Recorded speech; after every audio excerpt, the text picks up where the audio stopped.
பிரச்சனையை தூண்டும் வகையில் திருமாவளவன் செயல்படுவதாக தெரிகிறது அப்படின்னு உயர்நீதிமன்றம் அதிரடியான ஒரு விஷயத்த சொல்லியிருக்காங்க.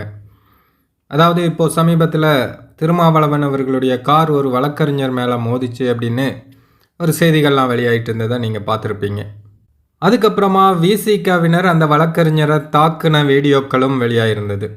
சில தினங்களுக்கு பிறகு இப்போ தான் அதாவது 2 தரப்பினர் மேலேயுமே கேஸ் போட்டிருக்கிறதா செய்திகள்லாம் வெளியாகிட்டு இருந்தது. அப்படி இருக்கும் பட்சத்தில் இப்போது உயர்நீதிமன்றம் என்ன சொல்லியிருக்காங்க அப்படின்னா, 2 தரப்பினர் மீதும் வழக்கு ஏன் பதிவு செஞ்சுருக்கீங்க அப்படின்னு ஒரு கேள்வி எழுப்பியிருக்காங்க. உயர்நீதிமன்றம் முன்பாக வழக்கறிஞர் மீது தாக்குதல் நடத்தப்பட்ட முழு சம்பவமும் சிசிடிவியில் பதிவாகியுள்ளது. உயர்நீதிமன்றம் முன்பு வழக்கறிஞர் தாக்கப்பட்ட சம்பவத்தில் 2 தரப்பினர் மீதும் ஏன் வழக்கு பதிவு செய்யப்பட்டுள்ளது? உயர்நீதிமன்றம் முன்பு வழக்கறிஞர் மீது தாக்குதல் நடத்திய குற்றவாளிகள் மீது உடனடி நடவடிக்கை எடுக்க வேண்டும். தாக்குதல் நடைபெற்ற இடத்தை சுற்றி உள்ள சிசிடிவி காட்சிகளை காவல்துறை உடனடியாக கைப்பற்ற வேண்டும்.